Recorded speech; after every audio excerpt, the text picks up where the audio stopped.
سجل بنسبيني لكنه خسر أمام دورتموند مباراتان من نهاية موسم البوندسليغا. استقبل بروسيا دورتموند المتصدر بفارق نقطة واحدة عن متصدر ميونخ بروسيا مونشنغلادباخ من رامي بنسباني. منذ انطلاق المباراة فرض دورتموند إيقاعه وسرعان ما تقدم بهدف من دونيال مالين في الدقيقة الخامسة. حاول بروسيا مونشنغلادباخ الرد لكن دفاعهم لم يتمكن من احتواء هجوم دورتموند الذي سجل 3 أهداف أخرى في الشوط الأول ليجعل النتيجة 4-0 في الاستراحة. بعد العودة من غرفة خلع الملابس واصل بروسيا دورتموند الهيمنة. إنجلترا حامل محرز وممر في إيفرتون قبل 3 أيام من مباراة الإياب بين مانشستر سيتي وريال مدريد في دوري أبطال أوروبا. كان سكاي بلوس خارج أرضه على إيفرتون وفاز 3-0 بتمريرة حاسمة من رياض محرز.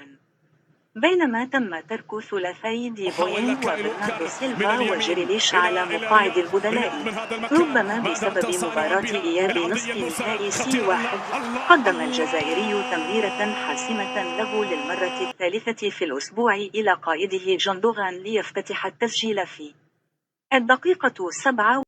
حامل اليوم مرة أخرى مع كليرمونت خاض مهدي زيفان مباراة رائعة ضد ناديه التدريبي أولمبيك ليون وتمكن من أن يكون حاسما من خلال إرسال عرضية رائعة على عمل هدف الفوز.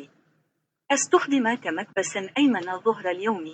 نجح مهدي زيفان في عمله خلال الدقائق 79 التي لعبها. جيد دفاعيا، لم ينس زيفان مهامه الهجومية من خلال تقديم ميزة إضافية لفريقه.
Everything is not enough.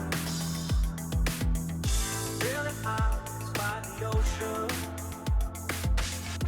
Among all those white hot sands, where every sunrise is just for